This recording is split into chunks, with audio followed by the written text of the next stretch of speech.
Estás escuchando Historia de amor en un agujero, una fábula de Eduardo Rodríguez. 5. Bajo las estrellas. Siempre leía el cartel, aunque siempre era el mismo, tal vez esperando que algún día cambiara, que dijera algo diferente o que alguien le corrigiera las faltas de ortografía. Bailaban sobre el cartón letras mayúsculas con jotas y aes minúsculas de gruesos trazos, y lo cubría un forro azulado de plástico. Tengo 3 hijos, no tengo trabajo, tenemos hambre. El hombre era negro, calvo, de unos 50 años, y se sentaba junto a las puertas automáticas del supermercado buscando la mirada de los transeúntes con un gesto tan extremo de humildad y súplica que parecía pantomima. David, que esta vez llevaba algo de dinero suelto, extendió 2 monedas hacia su mano tendida. «Gracias, amigo. ¿Cómo está?» Curvaba el puño que aún retenía las monedas sobre una barriga imaginaria. «Bien, bien», sonrió David. «Ya casi». «¿Ya? No, casi». Alzó el hombre un grueso dedo pulgar, y David alzó también el suyo. De camino al área de las frutas y los vegetales, 4 mesas alargadas, cubiertas por tapetes verdes, sobre las que se elevaban colinas de abundancia como 4 enormes cornucopias derramadas, David se iba preguntando una vez más si serían reales los 3 hijos del hombre. En una mano llevaba la lista de la compra, una libreta cuadriculada en la que Eva y él anotaban a lápiz sus necesidades según se les iban presentando, y arrastraba con la otra el carrito vacío. Iceberg, tomates, patatas, plátanos, decían las 4 primeras líneas, y David fue recorriendo las mesas en el orden indicado. Frente a los plátanos, amontonados en manojos los unos sobre los otros, se había detenido indecisa una anciana encorvada.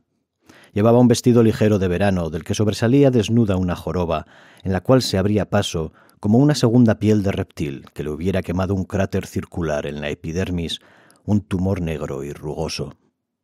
Absorta en su tarea con mirada demente, no dejaba de remover con una mano pecosa y pequeña los racimos de plátanos demasiado maduros, espantando a las 3 o 4 moscas diminutas de la fruta que revoloteaban a su alrededor.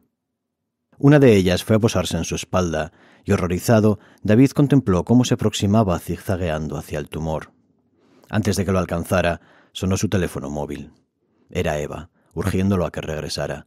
Se acababa de poner de parto. David abandonó la cesta junto a la mesa de los plátanos y salió de vuelta al abrazo cálido del atardecer de agosto. No miró al mendigo, ni lo vio, como tampoco veía los rostros de los transeúntes que se interponían en su camino por la acera y ante los que se disculpaba mecánicamente a cada tropiezo. Solo cuando abandonó las calles principales y se internó por el camino del cementerio, entre el alto muro de cal cuarteada y la hilera de moreras, pudo correr al límite de sus piernas y sus pulmones. Por el portón abierto de metal alcanzó a ver un destello de mármoles, cruces y flores secas que le recordaron una pesadilla de la que se había despertado llorando algunas noches atrás. En ella, el parto de Eva le había sorprendido en el trabajo y, como en esta ocasión, había salido corriendo en dirección al agujero. Era una noche de vientos huracanados y tormenta.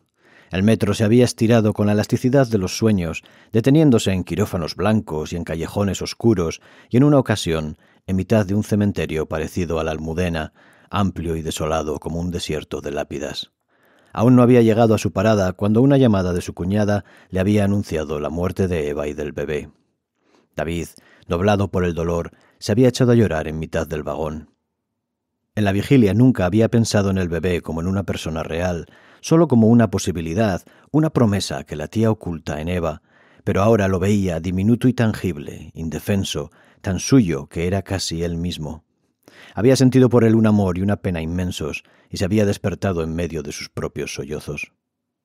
Llegó hasta Eva el sonido de los pasos de David aproximándose a la carrera sobre la hierba seca. Había logrado extraer el botiquín y cubrir el colchón con una sábana de plástico transparente antes de verse postrada por el dolor, y ahora aguardaba con las piernas abiertas, protegidas por una manta y recostada contra la pared. Las protuberancias de la tierra se le clavaban en la espalda y se le enredaban en el cabello, y la transpiración le pegaba las nalgas al plástico, pero estas incomodidades se hundían en el fondo de su conciencia cada vez que ascendía la marejada de una nueva contracción. La figura larguirucha y desgarbada de David se recortó al borde del agujero contra el cielo azul cobalto del anochecer, sosteniendo todavía en una mano la libreta de las listas de la compra. La retiró inconscientemente a un bolsillo de los vaqueros antes de agazaparse y saltar hacia Eva. ¿Cuánto tiempo entre las contracciones? Eva no llegó a responder. El dolor, un gran puño rabioso que se cerraba alrededor de sus entrañas y tiraba de ellas hacia abajo, le hizo arquear la espalda y gemir entre dientes apretados. «¡Respira, respira!», exhortó David, y le colocó 2 manos trémulas en el brazo y la frente, mientras respiraba él mismo en exhalaciones cortas y sonoras, según el patrón del curso de prenatal. Pero a Eva aquello no le proporcionaba ningún alivio.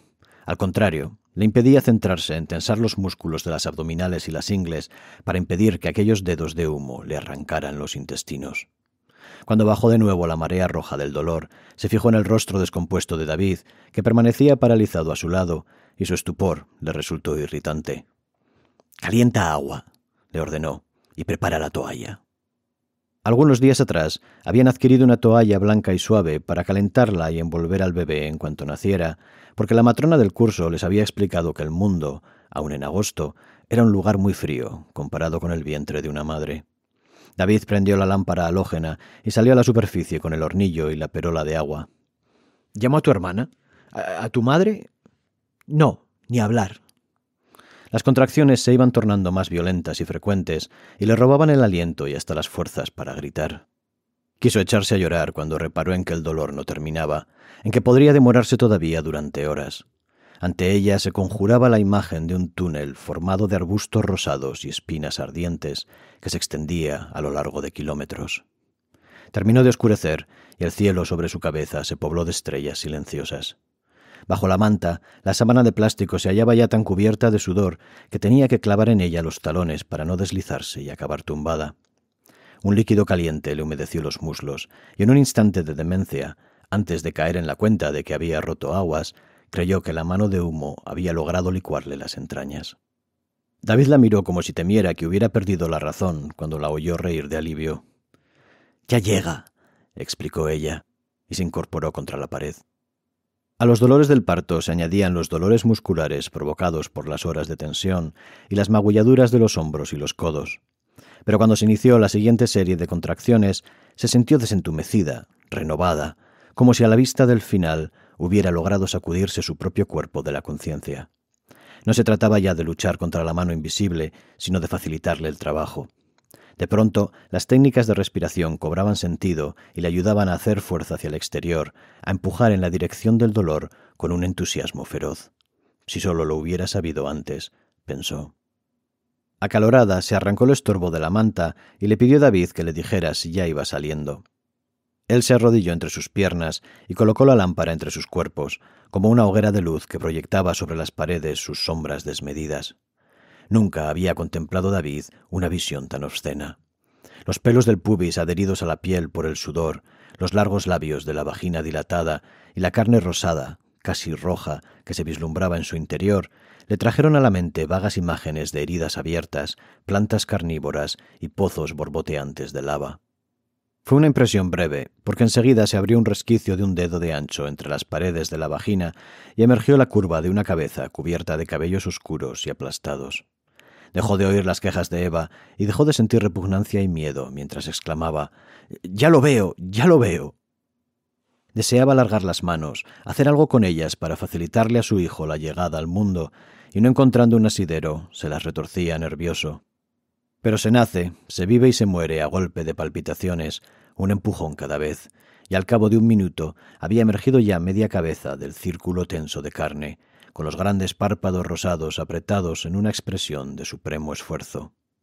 Se aventuró entonces David a tocarlo, colocándole la mano, de pronto descomunal, sobre la coronilla, y lo sintió deslizarse caliente bajo su palma.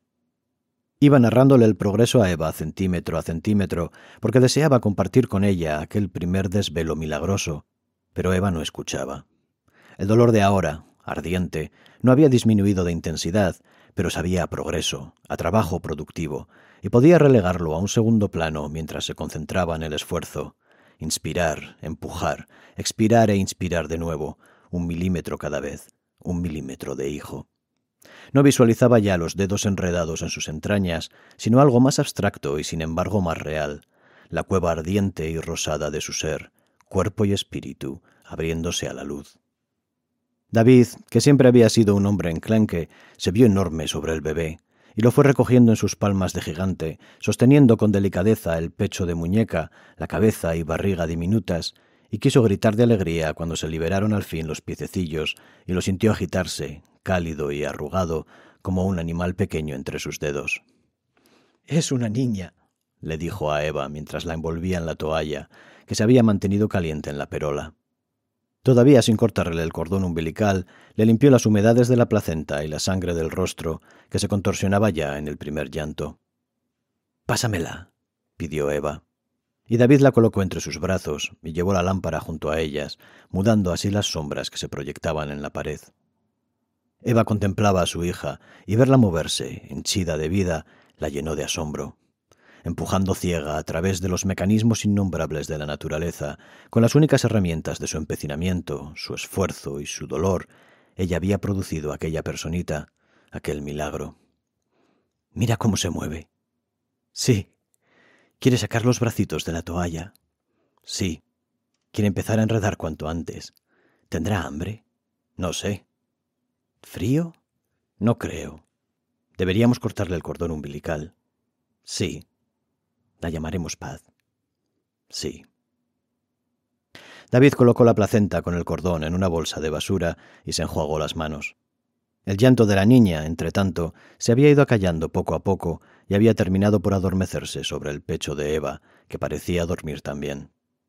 David se inclinó sobre la lámpara y la apagó, devolviendo el agujero a las tinieblas blanquecinas de la luz lunar. Después le tocó un hombro a Eva, que tardó un momento en desasirse de los pesados brazos del sueño. «Dámela», dijo David. Aún lo contempló Eva unos instantes antes de alzar hacia él el paquetito blanco. Él lo recogió en un solo brazo y se volvió para ascender la escalerilla. Se irguió de espaldas al borde de la fosa, recortada su silueta contra un cielo negro que agujereaban cientos de estrellas titilantes.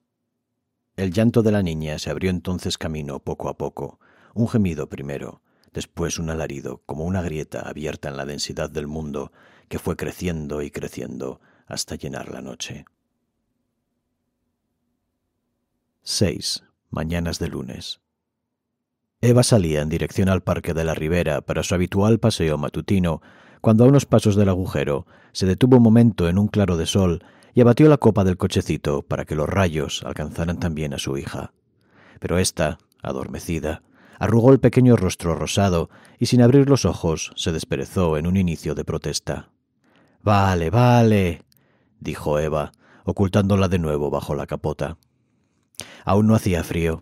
Octubre estaba siendo excepcionalmente apacible, pero tampoco hacía calor, y resultaban placenteras, en estas mañanas cenicientas, las lagunas de luz cálida abiertas entre las nubes. Vio aproximarse al hombre del perro por el camino, y avergonzándose de encontrarse allí parada, con el rostro vuelto al sol, se apresuró a reanudar la marcha. Cuando se cruzaron en el parque desierto, Eva espió su expresión por el rabillo del ojo para comprobar si él sonreía o demostraba alguna complicidad, pero él mantuvo su expresión habitual, abstraída y severa, y ni siquiera le dedicó una mirada. Se trataba de un hombre de unos 40 años, alto, de barba y pelo abundantes, leoninos, y ojos claros perpetuamente enrojecidos y hostiles, que bajaba a pasear al perro todas las mañanas para que defecara en un árbol próximo al agujero. La primera vez, recién nacida Paz, Eva le había saludado alzando la mano y diciendo buenos días, pero él no había respondido a su saludo. Se había limitado a mirarla con aquella expresión ilegible y se había acuclillado después, vaqueros ajustados y sempiternas botas negras en punta, para recoger las heces del animal. Desde entonces, ella se había preguntado si sus visitas diarias constituían una forma de insulto retorcido o si, por el contrario, venía porque se sentía atraído por ella. Porque lo cierto era que el hombre, si una fuera a juzgar solo por sus gestos y su comportamiento, parecía odiarla. Pero este odio carecía tan por completo de sentido, resultaba tan injustificado e irracional, que a Eva le parecía más probable que se tratase en realidad de un pequeño enamoramiento.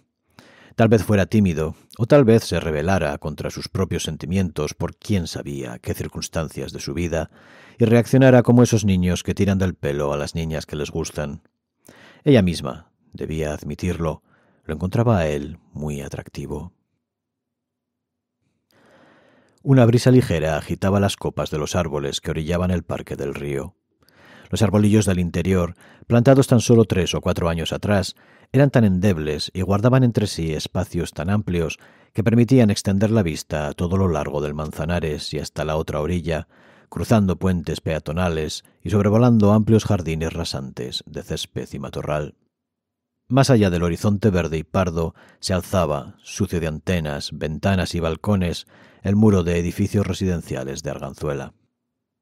Eva se sentó en un banco soleado a un lado de las canchas de tenis, echó hacia atrás la cabeza y cerró los ojos para sumergirse en el calor amniótico que flotaba tras sus párpados.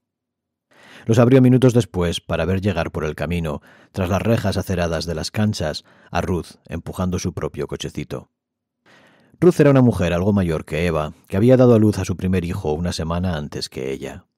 Alta y elegante, incluso cuando, como hoy, vestía con sencillez un simple vaquero y un jersey de lana blanca, Eva se sentía en su presencia desmañada y torpe, y un poco niña también. Tras maniobrar la esquina de la cancha y alzar una palma abierta a modo de saludo, Ruth se aproximó sonriente y Eva se hizo una visera con la mano para poder mirarle el rostro. ¿Molesto? Tú nunca, mujer. Eva se echó a un lado, aunque no era necesario, y Ruth se sentó junto a ella con el cochecito al través. Su hijo, un bebé rubio y menudo de grandes ojos claros, tenía un sueño ligero y se inquietaba cada vez que perdía el chupete, así que Ruth procuraba mantenerse a una distancia de un brazo para reponerlo. Hablaron de lo que hablaban siempre, de las noches que habían pasado sus hijos, de cuántas veces se había despertado el uno y de lo bien que había dormido la otra, de los progresos imperceptibles, cada uno un acontecimiento que realizaban día a día, y de los temores que las embargaban, unas décimas de fiebre, una roncha rosada en la piel del pecho, un llanto más enconado de lo habitual. Más allá de las palabras, sin embargo, lo que se comunicaban era una visión común, una experiencia compartida que les ayudaba a sosegar sus miedos y afianzaba sus asombros. Ruth le contó que su hermana, después de tener a su sobrina, había vuelto al trabajo antes de que se le agotara la baja, y Eva le habló a su vez de una amiga suya que solo se había tomado una semana después del parto. Las dos expresaron su censura. Volver al trabajo, a la normalidad perdida, no les parecía solo una huida de sus responsabilidades, comprensible aunque reprobable, sino sobre todo una enorme oportunidad perdida, una insensatez. «Yo voy a intentar quedarme por lo menos hasta que vaya a preescolar», dijo Ruth. Eva no respondió nada al principio. Se asomó al cochecito y contempló a Paz, que dormía panza arriba con el rostro vuelto de lado. Había dejado caer el chupete rosa y se abría un hueco diminuto y negro entre sus labios. «Yo también», dijo al fin, pero estaba pensando que aún quedaba todo el invierno por delante. Si Paz lograba sobrevivir, habrían superado el escollo mayor, aunque Eva no respiraría tranquila, si es que volvía a respirar tranquila alguna vez, hasta pasados 3 o 4 inviernos más. Con todo, qué duda cabía de que, de ir todo bien, la siguiente primavera llegaría aún más repleta de promesas que las anteriores. Sonrió Eva, anticipando la mañana en que despertarían Paz y ella bajo el almendro en flor. «¿Qué?», sonrió Ruth al verla sonreír. «Nada. ¡Qué tonta!». De regreso del supermercado con la bolsa en la cesta del cochecito, ya a la entrada del parque, Eva se percató de que ocurría algo fuera de lo normal y apretó el paso. No habría sabido decir qué la había alertado. Algún pedazo de basura inusual, tal vez, o algún tramo aplastado de césped. Pero conforme se iba aproximando al agujero, vio largas ristras de ropa derramadas sobre la hierba y reconoció una de sus bragas sobre un arbusto. Todas sus pertenencias, perolas, platos, libros, ropa, pañales sin usar, aún doblados en paquetitos, y 100 trastos más de todas las formas y colores, se esparcían como desperdicios a lo largo y ancho de la loma y más allá. La lona, abierta a navajazos, había sido arrojada en 3 jirones azules sobre el almendro, del que colgaban también zapatos sueltos y un vestido rojo, y se apilaban heces humanas sobre las sábanas revueltas del colchón. De la cuna de Paz no se veía rastro por ninguna parte. Se le nublaron los ojos con lágrimas de rabia y profirió insultos en voz alta que despertaron a Paz, haciéndola prorrumpir en un llanto agudo. Eva la meció en el cochecito mientras con la mano libre llamaba a David. Tardó 6 o 7 tonos en responder, y cuando lo hizo, se produjo entre los dos, más allá de la distancia telefónica, una desconexión, un retraso. «Lo han destrozado todo», le dijo Eva. Como sus palabras no causaran el efecto esperado, lo repitió subrayando «todo» y descomponiéndolo en sus 2 sílabas, incapaz de encontrar una expresión más dramática para transmitirle a David las dimensiones del desastre. Él insistía en tranquilizarla y le recomendaba que llamara a la policía. El llanto de Paz, inconsolable, la hizo sacarla del cochecito para mecerla en su brazo libre. «Igual puedo escaparme en un par de horas. Para las 3 o las 4 estoy allí», estaba diciendo David. Eva chilló entonces de incredulidad e impotencia. «¿Pero no lo entiendes?», exclamó. «Se han llevado la cuna de tu hija». Se echó a llorar después, haciendo que Paz redoblara a su vez su propio llanto. Por fin David pareció hacerse cargo de la situación y prometió que saldría inmediatamente. Cuando logró calmarse un poco, Eva llamó al teléfono de emergencias. La operadora que la atendió le respondió con la misma calma enervante de David y le recomendó que fotografiara la escena, que llamara a un cerrajero para cambiar la cerradura y que hiciera un inventario de las pertenencias que echara en falta, porque desconocía cuánto tardaría la policía en desplazarse hasta su domicilio. Se producían numerosas emergencias en Madrid, le explicó, y en su caso el mal ya estaba hecho. Y efectivamente, para cuando llegó la policía, ya hacía rato que David había regresado y casi habían terminado de recoger. Habían estado trabajando en silencio, cada uno en una parcela de la loma, porque Eva irradiaba una hostilidad que David, por experiencia, sabía que era mejor no tratar de mitigar. No comprendía por qué la dirigía hacia él, pero supuso que lo hacía solamente por tratarse del adulto más próximo. Comprobó que estaba en lo cierto cuando la vio hablarles en el mismo tono a los policías, 2 hombres altos, rectangulares, uniformados de azul, que se aproximaron a pie por el lado del tanatorio.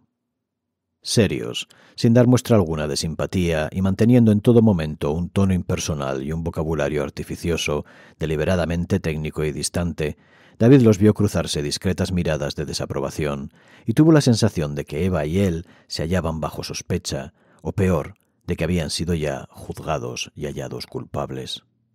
No, confesó, no echaban nada en falta, aunque era difícil saberlo en aquel caos. Al principio habían creído que se habían llevado la cuna del bebé, pero David la había encontrado destrozada al pie de la loma.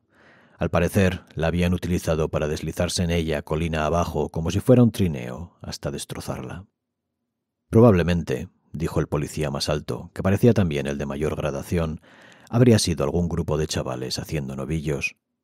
Habrían pasado por allí, habrían visto su domicilio desprotegido y habrían decidido violarlo para divertirse. Eva dijo que solo se había ausentado un par de horas y que los vándalos se habían tomado su tiempo, así que debía de tratarse de alguien que conocía sus costumbres. Además, habían dejado heces sobre la colcha. ¿No indicaba eso un odio personal? Ya sabía ella que aquel no era un crimen como para andar tomando huellas dactilares o muestras biológicas, pero ¿no estaban siquiera interesados en conocer hacia quién se dirigían sus sospechas? Ellos, le explicó el policía más taciturno, hablando por primera vez, estaban allí tan solo para tomar nota y levantar acta. Si la señora creía conocer al responsable y tenía pruebas de algún mérito, podía denunciarlo en los juzgados a su conveniencia. «Así que no van a hacer nada», protestó David. Sonaba más herido que indignado, y a Eva le pareció endeble y lánguido como un niño frente a la rigidez y la pulcra hostilidad de los policías. En total debieron de pasar allí unos 15 minutos. Se marchaban ya cuando, al borde de la vereda, se detuvieron a consultarse algo entre susurros, mientras lanzaban miradas furtivas en su dirección. Discutían. El más alto salió hacia ellos como para solventar una última cuestión, pero el otro, el taciturno, lo retuvo por un brazo, y debió de lograr disuadirlo, porque al fin se giraron de nuevo y se alejaron en dirección al tanatorio. Cuando se quedaron a solas, David sintió disolverse la hostilidad de Eva. Paz dormía de nuevo en el cochecito. «¿Realmente crees que esto ha sido algo personal?», le preguntó. Eva dijo que sí, que tal vez. No había notado las miradas torvas de los empleados del ayuntamiento, las del encargado del cementerio e incluso las de los vecinos que paseaban por allí con sus hijos y sus perros. Uno de ellos, un tipo alto de melenas descuidadas y ojos enrojecidos, dueño de un viejo pastor alemán, llevaba siempre a su perro a defecar a unos pasos de la fosa por las mañanas, y mientras lo hacía se la quedaba mirando sin embarazo, fijamente, como si la odiara. A David le sorprendió que ella nunca hubiera mencionado a aquel individuo, y ella le replicó que para qué, para que pensara que se estaba volviendo histérica de pasar tanto tiempo a solas con la niña.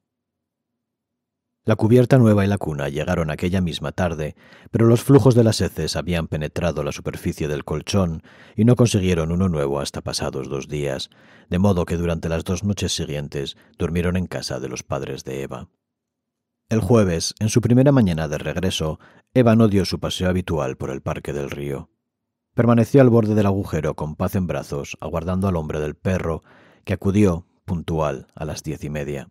Como si nada hubiera sucedido, se dejó guiar loma abajo por el animal, y cuando éste se detuvo ante su árbol acostumbrado, volvió la vista hacia ella y se quedó mirándola, como siempre, fijamente, con un descaro hostil. Esta vez, Eva le sostuvo la mirada. Esto ha sido Historia de amor en un agujero. Puedes escuchar el resto de capítulos en esta misma serie de podcast, descargar gratuitamente el audiolibro y el libro electrónico o adquirir el libro en papel por 3,5 € en amazon.es o amazon.com. Todos los enlaces se encuentran disponibles en trasunto.es/agujero. Si te está gustando, compártela. El copyright del texto y la grabación pertenece a Eduardo Rodríguez 2024, todos los derechos reservados.